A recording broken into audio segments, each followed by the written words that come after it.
This is Get Sellers Calling You, and I'm Beatty Carmichael. Learn more at our website at getsellerscallingyou.com.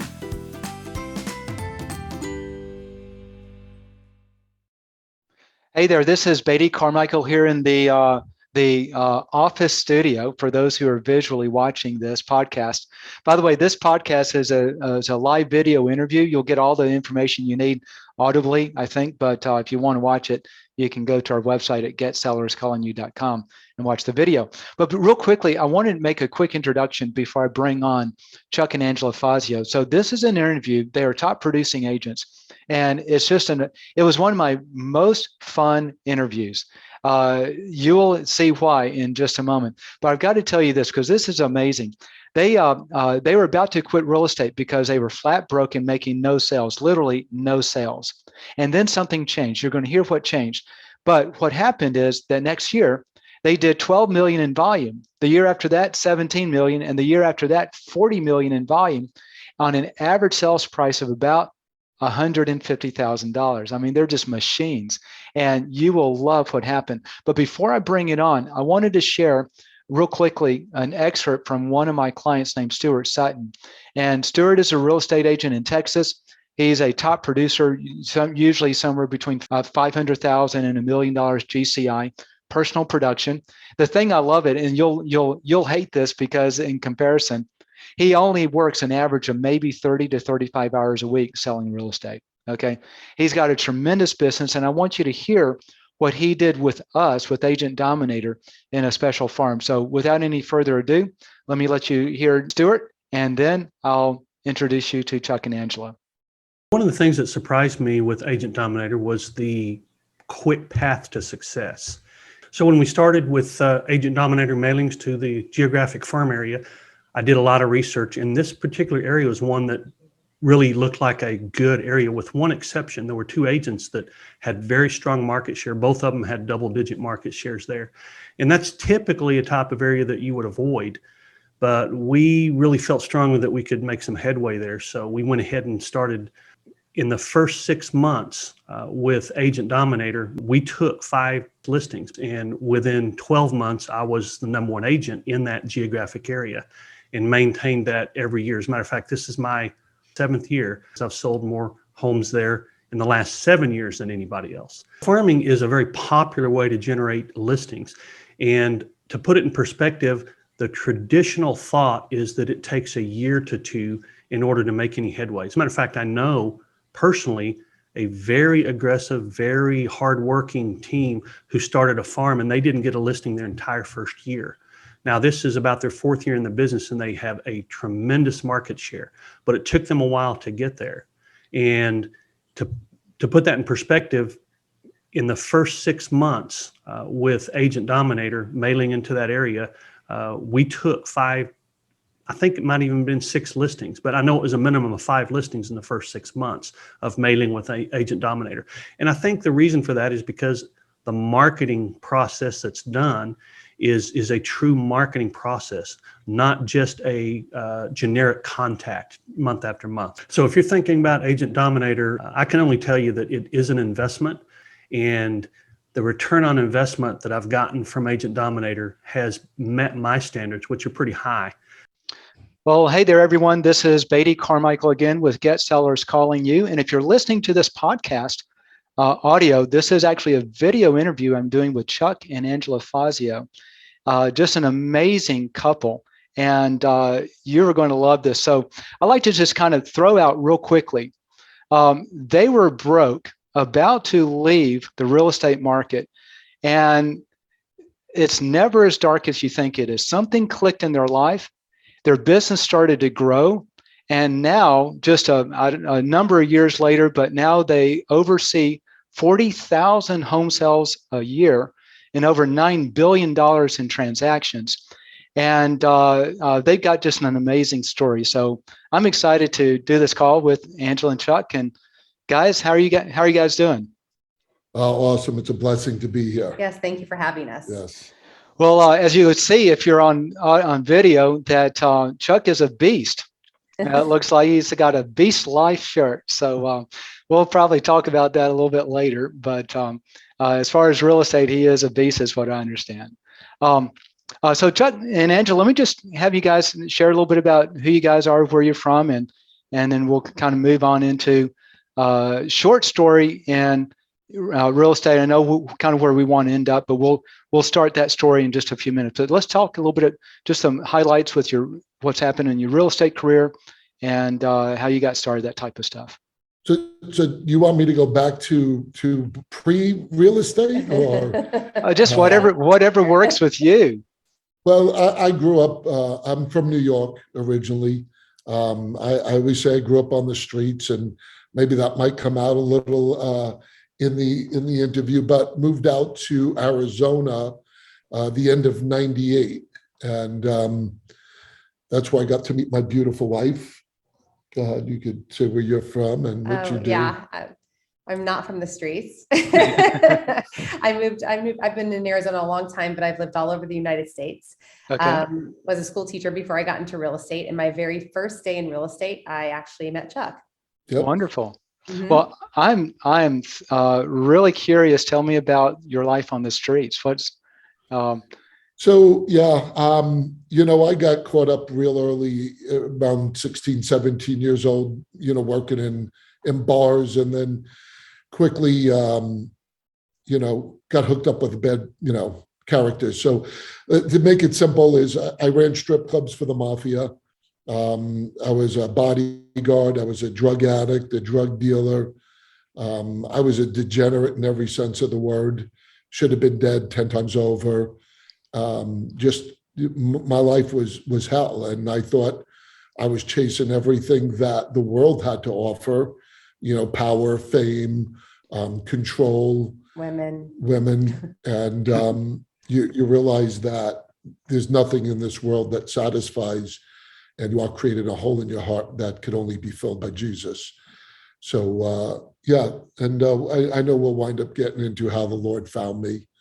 But yeah, real radical past. People say, are you embarrassed of your past and what you've done? And, I'm not proud of it, but if I look negatively on it, then I would say that God was never in control.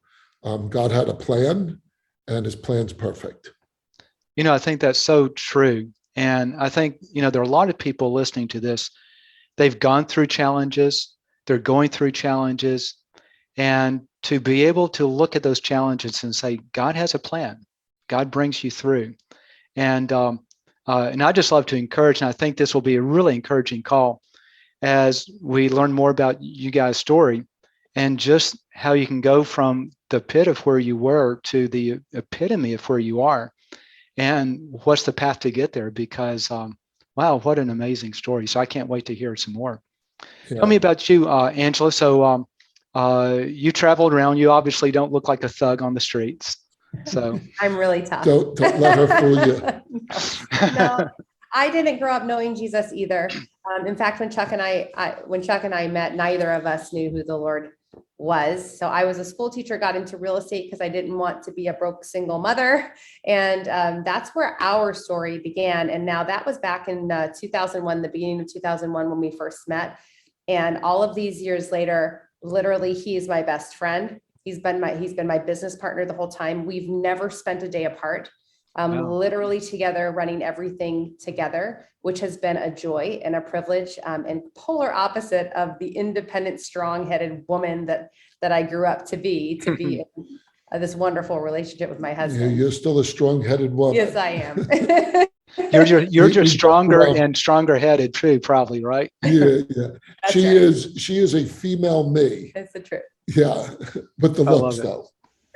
When we met in 2001 in real estate, we were broke as broke can be, complete failures in real estate. And like he had said before, we almost either moved in with his parents. I was 29 years old. He was a lot older.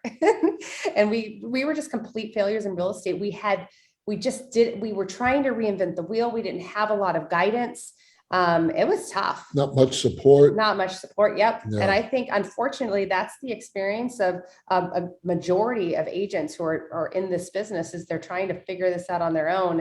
with not a lot of support, but that almost ended our career pretty quickly. But God had other plans. So what triggered the change? I mean, you obviously almost went out to, then something started to happen. I guess what triggered the change is God has wired us a certain way. So, we didn't know about the DISC assessment back then, but we understand it now. And on the personality profile of the DISC, we're both, like, if you looked at her DISC and my DISC, you would think it's the same DISC. It was identical people, and we're both drivers. So we're wired to do. We're doers. And so we were also seeking God at the time. It was a spiritual thing. And I believe, like, the plan and the will of God was, it was going to make a great testimony about how when the Lord shows up, miraculous things could happen. And so we were at the first company we were at, and we were broke, but we were wired to work. And I think it was just more of a leap of faith and trusting in God, because I think first and foremost, it was our journey on the spiritual part. And we prayed, and we're like, God, what do you want us to do? And I don't think we were believers yet, but God was tugging on our heart. And, we were both brought up Catholic background. So you have the idea of God, but really not the relationship of God. And we were broke, like Angela said, and we're basically like, God, tell us, do we need to go a certain path, or what do you need to do? And there was a couple of signs, let's just say, that God says, you're going to move brokerages and trust me.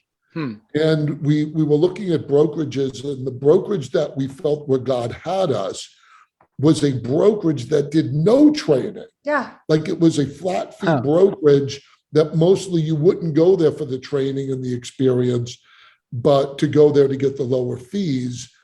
And I'm like, you sure we want to do this? We don't know what we're doing. Mm-hmm. And we made the move. And then I know I can put my finger on it now, because hindsight's always 2020. The difference between being broke and because that next year, like, when I say broke, like broke, terrible. Mm-hmm. And the next year we sold 12 million in real estate. Whoa. And if we went from broke to 12 million first year, 17.5 million the next year, 22 million the next year, and 40 the next year. And the linchpin was, we realized what massive action looks like in prospecting. Yeah. And working. I think one of the main things is you get caught up with when you're, what we look at now, because we speak all over now, is who you surround yourself with matters. Mm-hmm. And when you're around the company of people that are just gossiping around the office and complaining and bringing you down, you start to realize, wow, we're not working. We're not doing the things that we should be doing. And I think it was part getting out of the environment we were in and trusting into what God has instilled in our life as workers. Get away from the people bringing you down. And it was just really, it was nonstop work. And the ironic thing was, when we were leaving that first company, remember, we're broke. We're not selling any real estate. There was two girls also on that same team at that company. And they said, hey, we want to go with you and be part of your team. Like, and I'm like, what the hell is a team? Yeah. And why? I'm curious, why would they want to be on your team if you had no sales? We asked them, we asked them, and this is what they said. They said, we just want to be around you guys because of your energy. And it was the first experience, because like I said, I'm a street kid. I don't know business. I don't understand all this stuff about energy and power of proximity. And, we learned that way later on. But it was, we were still upbeat and we were positive. And so we started a team the same time. And as we grew, our team grew, not only in agent count, but in production. So our team was doing about almost 90 million a year, just the team. Not counting us. That's not counting our production. Wow. So now let me back up and ask for my benefit. When you made the move and you went from 0 to 12 million in production that year. And that was your personal production, right? Yeah. Or was that the team? Okay, that was not the team. Oh, Just no, personal. yeah, not the Wow. team. You mentioned you did not know the Lord at one point, and then you met Jesus. Was that in the same timeline, or was that later? Yeah, same timeline. Same timeline. Okay, So so when we had left the first brokerage, we let's by purpose of definition, we were not saved, okay, but we were still seeking God. And I Right. never forget our very first team marketing piece. It was me, her, and these two other girls, and none of us are really doing business. But the motto was, and I actually marketed this. The motto was, "We walk by faith, not by sight." Yeah, I love We're it. going to trust that this is going to work. yeah. I love it. I love it. Yeah. So, So once got a hold of us, you would appreciate this because we're radical, we're extremists, right? And so as soon as Jesus entered our hearts, we were like, oh my gosh, this is amazing. And so we painted Jesus on our cars. Everyone said we were nuts. You can't mix Jesus with business. And we were like, yes, you mix Jesus with everything. No, we said, you're right. You can't mix religion. That's what they said. business. Religion with And business. I said, you're right. You can't. They go, but this is not religion. It's So relationship. Yeah. well, keep going and tell y'all just flow with it. Whatever comes to mind Yeah. and share, because this is So- fun and instructive at the same time. So we quickly started to realize, being radical for the Lord and living for Jesus, and he's blessing us. And we never forget, we finally one day we were like getting out of debt and we were making money. And I looked at her and I go, are we really making it in this business? Yeah, we're like, whoa. And so I want to backtrack. When we went to that brokerage, When we were still broke. when we were broke, we were dating at the time, so we were not married. And I never forget, we walked into the office, and the company had 6 offices, and they were the largest independent brokerage in Arizona. They had about 3,000 agents. And so when we went in the office, there was a plaque on the wall behind the front desk where the manager was. It's because we were interviewing, talking, what about your company? And then I said, hey, what's that plaque? And she goes, well, every year we put the top producing out of 3,000 agents is on that plaque. And I said to her, I go, I'm going to be on that plaque. And meanwhile, she's dating me. She should have ran. She goes, am I dating? Wait a minute, we're broke. How are we going to be on that plaque? Psycho? Well, needless to say, within 3 years, we were on that. I think the second year we were on that plaque. No, it was the 40 million. Oh, was it? So in 3 years, we were the top agents of that company. Yeah. And on that plaque. And it's kind of funny because I don't get dressed up. I don't own suits and I don't wear ties. And I still had my thug background. I used to wear cut-off shirts, and the agents would all complain to the manager, who is that guy that wears Like a cut-off slob. shirts? And she goes, he's only the top producer of the company. Yeah, I so love it. that was a cool story. So when we were the last year we were independent, not owning a brokerage, the year we sold 40 million, our team sold about 90 million. We thought the next logical step to help more people was to open up a brokerage. Well, So it really- before we go there, I got to come back. You go from 0, 3 years later, your personal production is 40 million, Yep. Yeah. and your team is an additional 90 million. Yep. Yeah. What did you do? So for 3 years straight, we worked 7 days a week. We worked from 8 in the morning till like 10, 11 at night.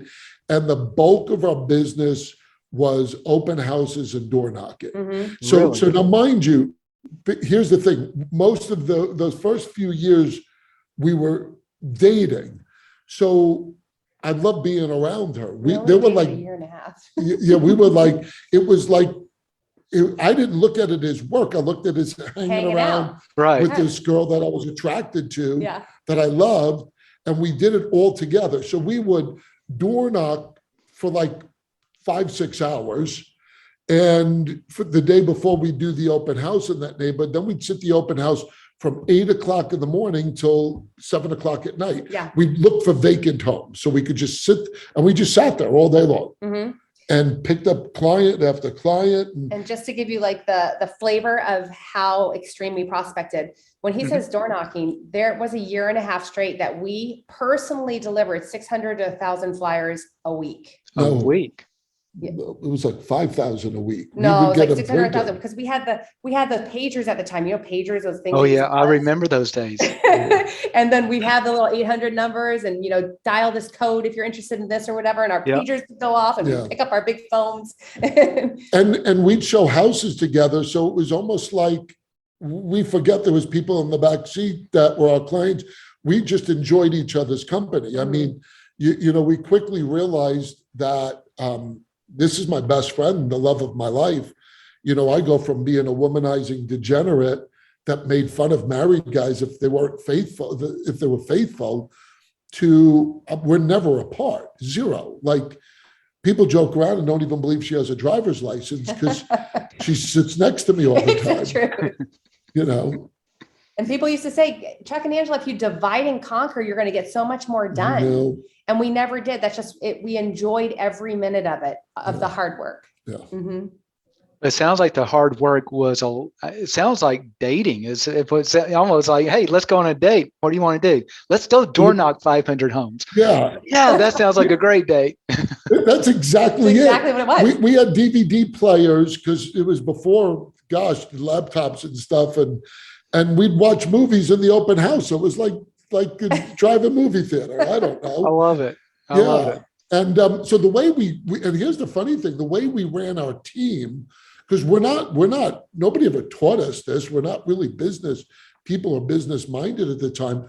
So we're going, people go, what do I do today? We're like, I don't know, just do what we do. Mm-hmm. And so really what made our team successful is we trained them to work. Yeah. What open houses you doing? That's so interesting because I think everyone's looking for the magic bullet.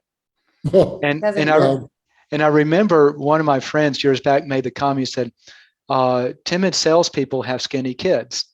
And it's just like, the secret is just go do it, go do something. And y'all just did a lot of it on. And the other thing that's hitting me right now is these numbers, 12 million, 17 million, 40 million. That was 20 years ago when those were, baby houses. I mean, almost double what it is today. That's just tremendous. More than that. Yeah, people used to say, how many luxury homes did you sell? How much commercial did you sell? No, most of them were what? $150,000 homes? Yeah, I think the year that was 40 million, I think if I did the math, it was over 300 homes and we weren't even keeping track. I never forget when we sold a $300,000 house. I thought I was rich when I saw that check. We were like, oh my gosh. Wow. I love it. So this is really hard. This is real work that you guys did. Oh yeah. Gosh, I guess there's just no real mystery. How do you grow, right? It's actually funny. I always think of the analogy of weight training. Back in the days of Arnold Schwarzenegger and Franco Columbu, there were basic benches with weights on them. And you could do the same thing today and get the same results. But now you have all these high-tech gadgets that say, we're going to make working out easier. It's funny. It's the same logic. No, there's no easier path. It's hard work. Do the work, put in the work, you'll get the results. And so I always think of that analogy when I think That's a good analogy. That is a great I analogy. don't think you've ever heard that. It just I don't stayed think in my so. head. Very good job. Yeah. Well, it looks like you work out a lot. For those who are just on the audio, Chuck is the type of guy you do not want to meet up with in a dark. Well, Chuck is the guy you want to go in a dark alley with, but you don't want to meet someone that looks like him in a dark alley. Now you want to meet me? I'm a nice guy. That's why I said someone that looks like you. You definitely want to meet you, but not someone that looks like you that's not you. Yeah, so we love this industry, and we thought, like Angela said, the next logical step was owning a brokerage. And so we opened up our brokerage in 2005 in a temporary location in an area that was still being built out. And we said what's going to make us successful is just to be there for agents, because we start to realize that the industry is full of people that'll tell you a bunch of crap and don't deliver on it. Mhm. I think one of the things that we realized when we were at the first company that was supposedly the best training and mentoring company out there, it's a large company, when one of the people doing the training was our team leader, and he was training for the company. And I never forget, because we were friends with him, and he said to me, he goes, "Oh man, I got to go teach that stupid class again. I don't want to teach that class."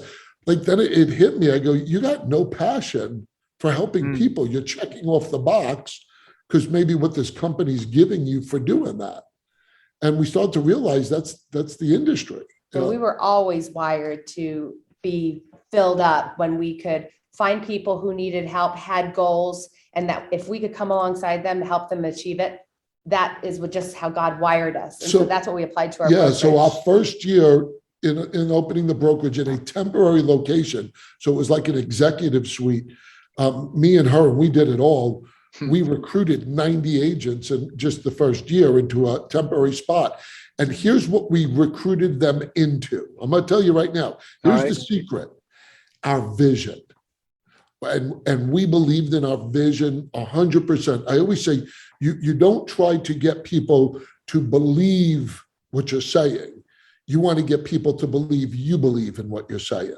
And we believed in what we were doing. I believed we would offer them more. We were selling them a company that when their clients came in, the front desk person greeted them, got them coffee, like just this super intentional of relationships, because God created us to be around each other. Yeah, and my husband has a gift of vision. So he envisions something that the Lord gives him, and it comes to fruition. All of these years later, it's happened over and over and over in our walk together, and that's been extraordinary to watch, because it's always with that vision. It comes from the vision, and then we play it out, and then we get to see it played out, and the people are blessed. Yeah, we just go, "Lord, let us walk in your will," because if you're walking in God's will, there's nothing that could happen will deter you. Now, I'm not saying walking in his will means you're going to get prosperity and everything good. You just know if it's God's will, it's perfect in his plan. Oh, believe me, we did a lot of things that didn't turn out so great. I know. I turned can, out wonderful. Yes, I can imagine. Any business owner is that way. Yeah. Yeah. So we grew our brokerage for 15 years, and we ended up always in one location. We ended up with 906 agents, and we were closing over 6,000 homes a year. And, for all intents and purposes, we really felt like we had made it. And well, I think let's just backtrack a little bit, because as we started to walk with the Lord more and more, and we're not these baby Christians, we started to understand purpose. Okay. And we started to understand business. And because I'm working with my best friend and my partner, and we're both equally yoked, I believe, I tell everybody, one of the number one reasons why we are radically successful is because our home life is perfect. Peaceful. And I know people, they go, "There's no such thing as a perfect marriage." No, we have a perfect marriage. We have that marriage where when God says 3 strands can't be broken, and you shall become one. A marriage where we are 2 people working as one unit, and there's nothing that could stop us. So working under this with more of a purpose on going, okay, this is our ministry, and we're watching people come to the Lord. And when people walk into our building, they use words like, "It feels different in here." Every time someone walks in, they don't go, "Oh wow, look how nice this looks." Every one of them uses the vocabulary word "feels." It's a feeling. It's spirit-filled. You're listening to the Get Sellers Calling You podcast. To increase sales from past clients and sphere of influence, or from a geographic farm, learn about Agent Dominator. We guarantee your sales in writing or give your money back. To To learn more, visit our website at getsellerscallingyou.com and select Agent Dominator from the menu. And now, back to the podcast. Yes. And the building that we were in, God gave me the vision about 6 years ago to build one of the most incredible real estate physical spaces ever in real estate. And I thought he was nuts because we number one, have the funds. Number two is that was like kind of out of our league. But 4 years ago, it came to fruition. And our physical space where Revelation is 21,000 square feet. It's got a full event center, bar, cafe, patio, game room, esthetician, it's when people walk in, they're just blown away. And that was Revelation's office. That was the name of our brokerage, Revelation Real Estate. Revelation Brokerage. Okay. Yeah. And we were watching people get saved all the time. Like to have your agents, whenever we spoke in front of them or do events or have office meetings, and we had hundreds of agents, we'd always pray at the end in the name of Jesus, always. And there were some agents that were offended, some agents left, but I can't tell you how many agents, because they knew our heart, would come to us when they needed prayer and didn't know God, or come to us when they were down and out and say, tell me about this Jesus that you know. Mm-hmm. So when you come a place of servant, truly servant, not what you hear out there in the world sometimes, and they truly see your heart and you don't force your faith on them, they feel the love of Christ. Mm-hmm. You can't help but not feel the love of Christ. Like and we would do all the cooking. Like we would at every staff. He's so nice. I don't cook at all. So he would do all the cooking. She would cheer me on. No. Yeah, I love it. Help serve. That's all. But so we would cook for 200-300 agents. Yeah. I would cook full Italian meals and then we'd serve it because we knew that's how you share the love of Christ without saying it. And I had Muslims at my company that I would purposely go to the Muslims and say, I'm making you something special, knowing that you might not be able to eat the pork or the meat I have, and I make them their own food.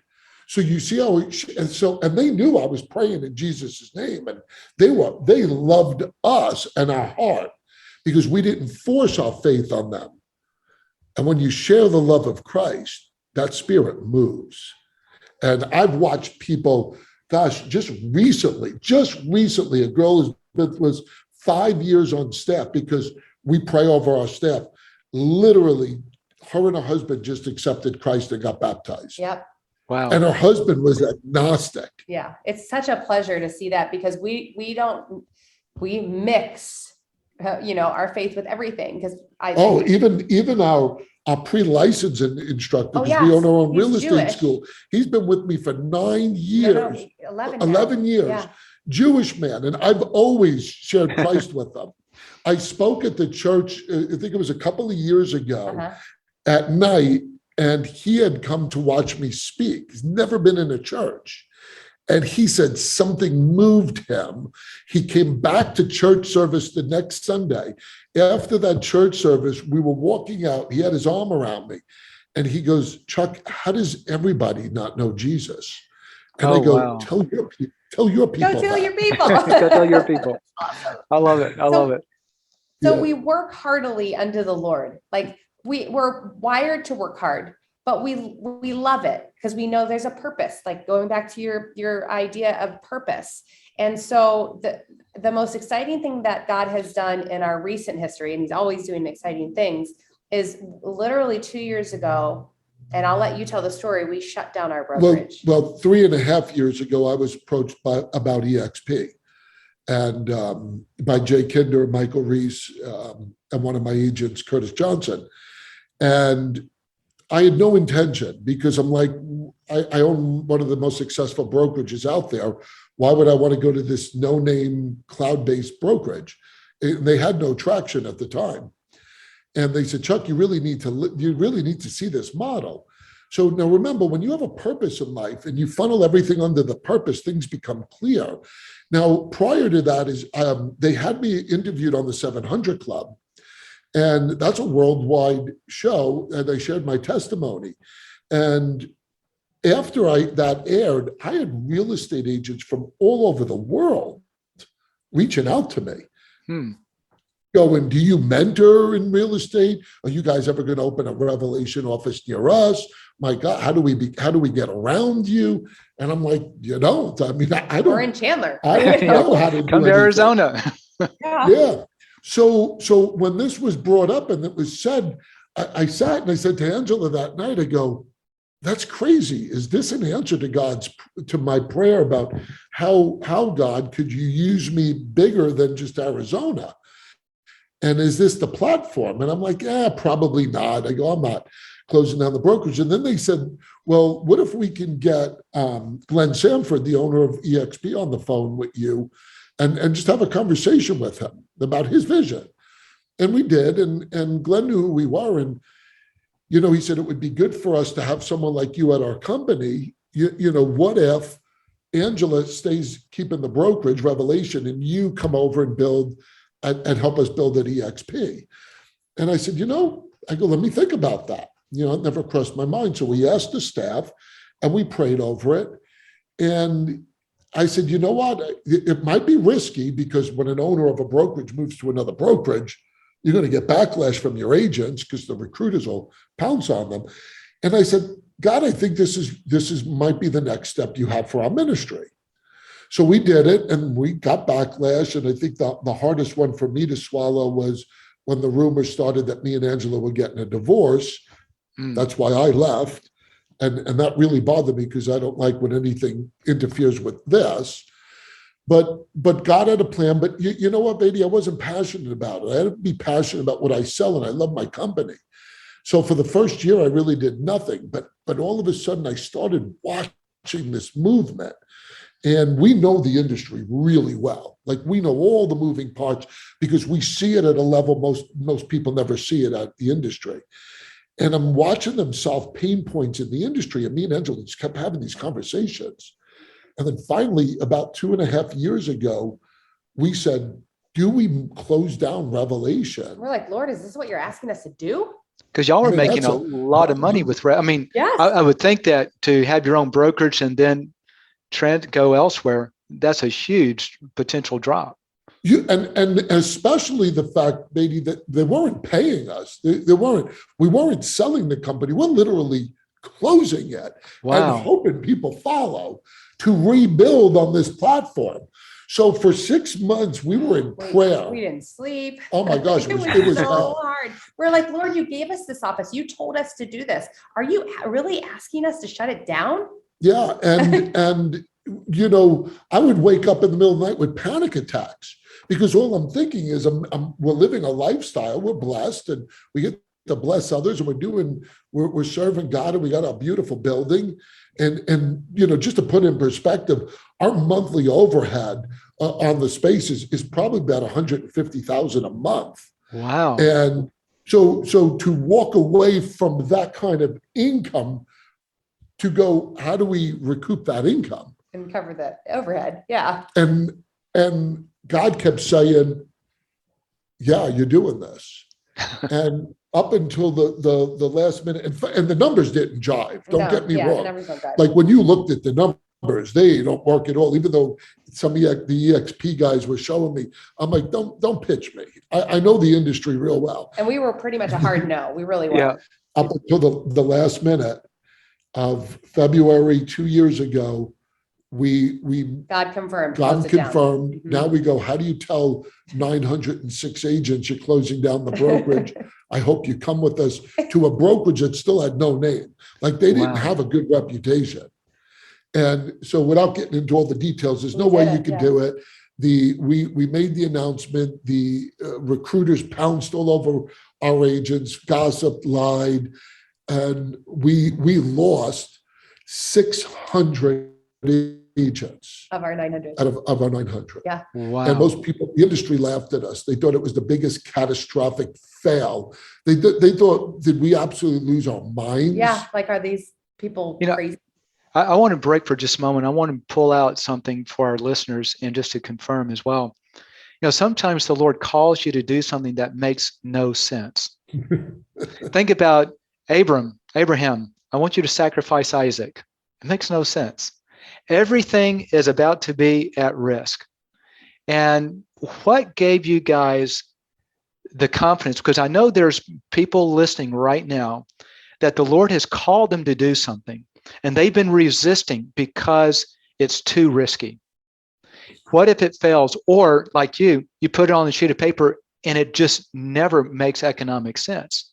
What's going to happen to their business if they step out and do what the Lord's calling them?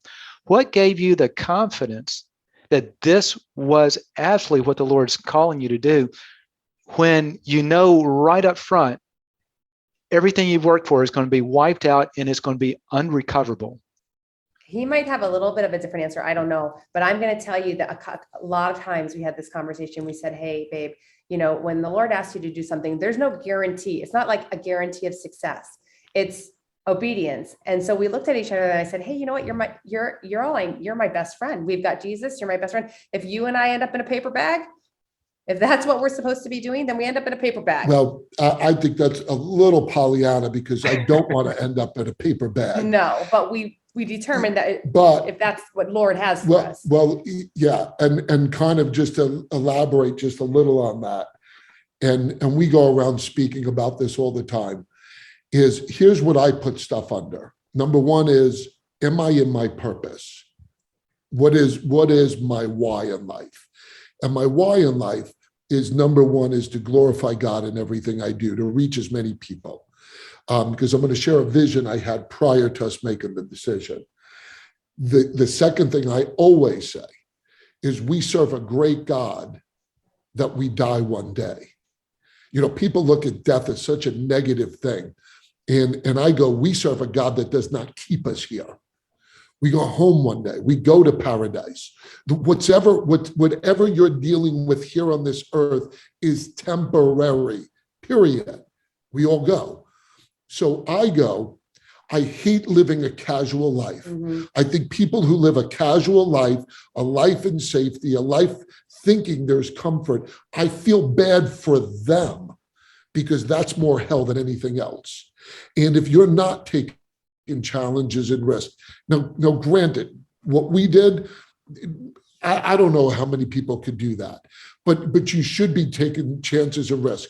There is not a day I don't get up and I thank God that I'm breathing. Mm-hmm. Not thank him because I'm still here. I love being here to do his work, but it's a gift. And I think too many people, especially Christians, do not understand the gift of life.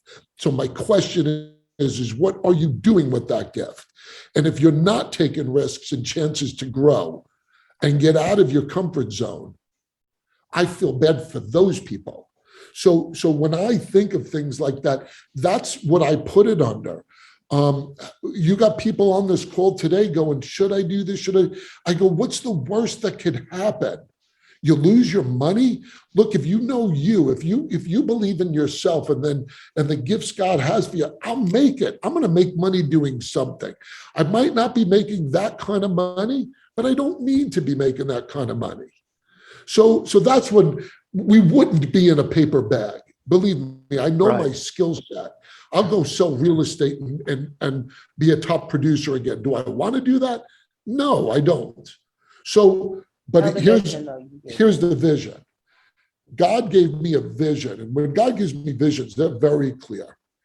God showed me, literally, me and her on a stage in front of thousands of agents speaking in Jesus' name all over the world. He gave me that vision. So here's what happened. We made the move, and all of a sudden, a thing called the pandemic hit. 2 weeks later. We did not know it was coming. That was actually the best thing that could have happened to us. Because number one is it distracted everybody that we made this huge move. Number two, the platform of EXP is conducive for not working in an office or being out and about, which would have been catastrophic for our company because we didn't have that capability. So do you see how sovereign and good God was to us? So we actually built, and we built enormously. When the pandemic lifted, let's say lifted a Right. little bit there. So in, what was it, March, April, May? Which month were we in Cabo? March, I think it was. May, I don't know, March or May. March or May. We got invited. Last year. No, this year. It was this year. We got Oh, yeah, invited to speak in Cabo at an EXP event. No, I didn't know what kind of a speaking thing was. And we don't, all we ever spoke to was in front of our own agents. Yeah. So we got to speak on stage, and there was 5,000 agents there. And we only know to speak one way because we own our own company, and that's in Jesus' name. Mm-hmm. And that's quoting scripture, and that's talking Giving about him the glory. Lord and giving him the glory, sharing our testimony. Do you know at the end of our span, there was like 15 speakers there that weekend. Mm-hmm. At the end of when we spoke, we got a standing ovation. We couldn't walk 5 feet without someone stopping us, bawling, telling us how God just worked through you. I started recording to get testimonies. I had one gentleman literally say to me, he goes, when you started to speak, he goes, the room shifted and the spirit came over the whole room. He said, I was watching. At a real estate convention. Wow. He goes, I was bawling, crying uncontrollably. I had to leave the room. And so we spoke then. Then a month later, we were in Scottsdale, thousands of agents, same thing. People coming up to us, bawling, crying. Then we got to speak with Tony Robbins in Dallas, 7,000 agents. We were watching people give their life to the Lord. At a real estate convention. At EXP Real. That's awesome. The people, I've got probably about 50 testimonials when we speak. That was the vision God gave me. Yeah. Wow. It was crystal clear. And Hey. in this case, Beatty, it was enormous success because it took us 15 years to get to 906 agents at our independent brokerage. And it's taken us less than 4 years to get to 6,200. Wow. In 7 countries. Helping people all over the United States live out their Their dreams, passions and their dreams and make their goals happen. And we get to partner with them. It's awesome. Hey, I want to break out of your story for a moment. Yeah. And I want you just to, the people listening right now are going to be probably one of 2 main categories. I like this, but what's this Jesus thing? I keep hearing about it, but I don't think I know him like you know him. And the other category is, I know this Jesus person, but help me go further. If those are the people you're talking to, just run with it. Share what's on your heart on that. Well, let's start with the people who go, I don't really know, I've heard of this Jesus, but I don't really know this Jesus. You know, here's what I say. If you dabble in anything in life, anything, you'll never either know or get good at. So if somebody called you up once every 2 years and you answered the phone, you're not going to recognize that voice when you call. Well, it's the same thing with God. It's the same thing with Jesus. If you don't constantly seek and get into his word and understand who this Jesus is, you don't know, you won't hear his voice. Jesus is clear. Jesus goes, my sheep hear my voice. He talked in parables for a reason. So unless you seek, so I'll share a quick story with my friend who's agnostic. They both just got baptized. So we were friends with them for years, and we were more friends with her. This is her husband. So whenever we go to dinner, I get to chat with her husband, great guy. And we never knew where they stood with God. And one day I just got pointed, and we talk about Jesus, and they never objected. And I said to him, I go, do you know Jesus? Do you have a relationship with Jesus? And he goes, no, I'm agnostic. And I go, why are you agnostic? And he goes, well, I don't understand how you guys could understand and believe in a book that was written thousands of years ago by so many different people and think it's the word of God. So I looked at him, I go, have you ever read that book that you think that way about? And he goes, no. I go, how could you judge a book you never read? And you know what? That was the turning point to make him He went and see. started reading it. Wow. So for those people who don't know Jesus, I'm going to ask you something. Process this for a minute. There's nothing you can do in your life, material-wise, person-wise, that will fill you up 100%, that will make you content. You can go to the richest man in the world, and sometimes they're the most miserable, but nobody is 100% happy, like I said to you earlier, because the Bible's clear. The Bible says you're created with that hole, that void, that can only be filled by Jesus. And once you find that, and you can't live passionately for him, you got to question your walk. Well, you spent 36 years chasing after something to fill you up, Yeah, until God radically had to literally just throw the spirit in me. Mm-hmm. Yeah. Now, for the people who do know Jesus, I'm amazed when here's what people say to us a lot. They do say this to us a lot. You guys are bold for the Lord. Now, look, I don't put down people who are not bold. I don't. God wired me a different way. I know I'm bolder in everything I do. But my question is, if you've got the answer to the world's problems and you don't share it, what kind of person are you? Or do you really believe you have the answer for the world's problems? Then you need to question how well you know Jesus. Well, I also look at it like, my gosh, he created everything, and gave every good thing. Oh my gosh. Why wouldn't I talk to him talk about him all the time? We just heard the sermon just the other day. That's our Father. If you think of your biological father, would you trust him? Now, I'm not going to say everybody, but let's say as a kid, when you're around your dad, you trust your dad because your dad will be there for you. He will protect you. As a kid, that's how you feel when you're around your dad. We have a dad that is the creator God who sustains everything. How do we just not go, just bask in joy and go, Father, you're here for us. No matter what I do, you love me. Yeah, it's too much to deny. We can't possibly shut us up about it. Yeah. I can tell, and I love it. What I found is when, you can tell how close you are to your father by your language and how much you think about him. And if everything you do is always about the Lord and focused on the Lord, you really know the Lord. I've come across a lot of people who there's the passion isn't there. I think that's the best way to describe it. And it's easy to see that the passion is with you guys. So keep talking. Anything else that, we've got a few more minutes, probably 5 or 10. So, Jesus spent three years with his disciples. And then on the last night, he saved the most important message on the last night. So we've now had a good period of time. That's a lot of pressure, Beatty. Yeah, we're on the last moment. So what would be your last thoughts, comments, anything that you want to share that is probably most impactful for the people listening? I'm going to let Angela take this because I'm going to close it out with mine because I know exactly how to close it out all the time. Yeah. Also, I don't want to give the wrong impression. We don't have it all figured out, Beatty. We do not. I mean, we love Jesus with all our hearts, but we screw up all the time, right? So, when you said you act like your father and you talk, nobody has it all together. We learned that a long time ago, but it sure is a lot more fun while you're trying to work things out to know your creator. That's, for me, it's just a comfort. Knowing that you've got that rock, that solid foundation to go through life with, and to fuel your passion. And then I want to get really practical because I know there are people listening and they're like, wait, go back to that real estate thing. Can you guys help us?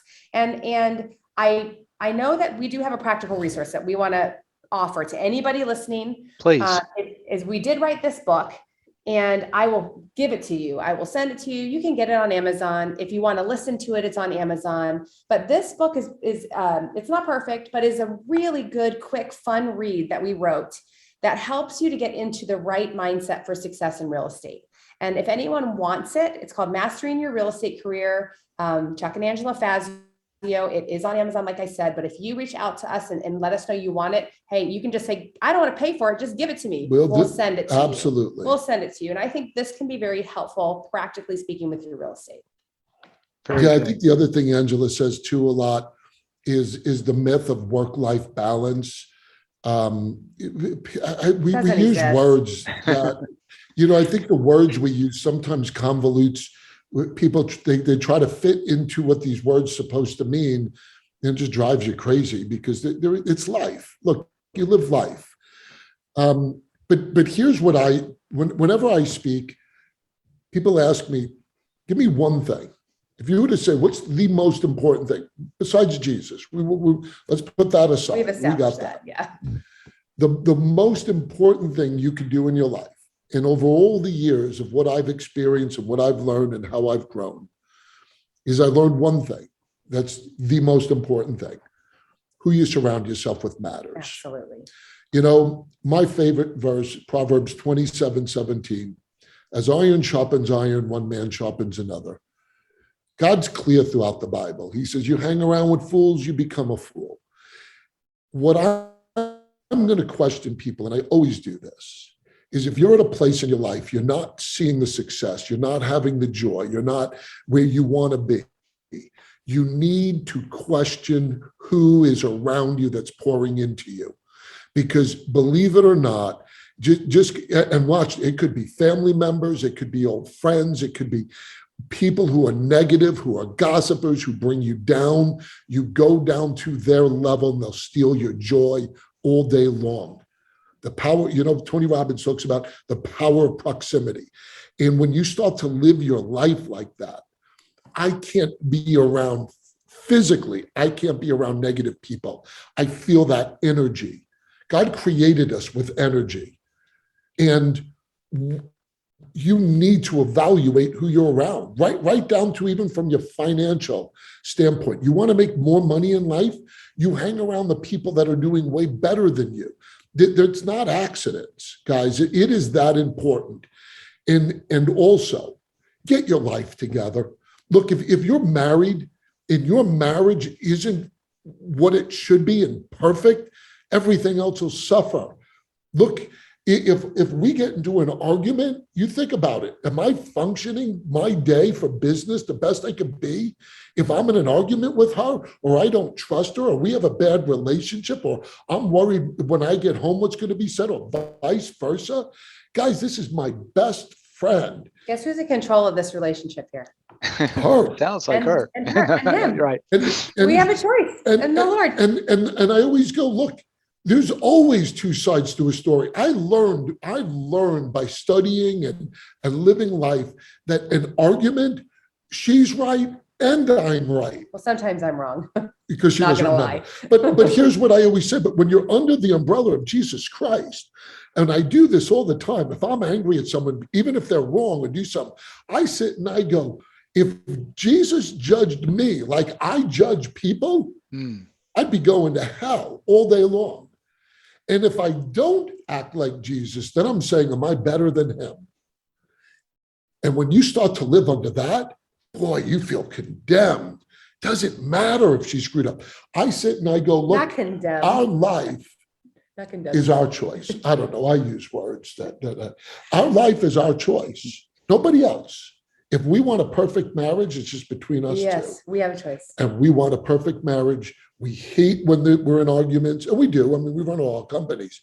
But you're not living joyfully when you're sitting miserable with each other that we know eventually we're going to clear up because we're not leaving each other. So why hold on? Let go of your pride and ego. That's what I'm going to leave it on. That's really great. I don't know the answer to this. We didn't talk about this, but if some of the listeners want to reach out and just contact you guys, get some help, either spiritually, having personal challenges, help with growing their real estate business or anything, is there a way that they could contact you guys? Well, first of all, we're very easy to find on social media. Okay. If you go to Chuck and Angela Fazio or the Iconic Power Couple, you'll find our business page on Facebook. That's the best way to connect. Instagram. But you know what, guys? If you Google us, you'll find our phone numbers. It's easy. Perfect. Okay, great. My direct phone number. or go to the iconicpowercouple.com, our website, and you'll learn more about us. And we love helping people, and we love sharing the love of Christ. And don't forget, if you want a book, we literally will give it to you if you don't want to pay for it. Right. So, and do they will they request that from your site? How did they request that, or just track you down? Message us on Instagram. If you message me on Instagram, Iconic Power Couple. Or our Facebook page. Yep, our Facebook page, or in any way, we're going to get it. Okay, so just go on social media. The book is called tell me the name again. Mastering Your Real Estate Career. It's blue, and it's your blueprint to move from struggle to success. Should be called Work Your Butt Off If You Want to Succeed. It should be called Don't Be a Weenie, Get Out there and That's right. That's right. Don't be timid, or your kids will be skinny, right? I like that one. Yeah.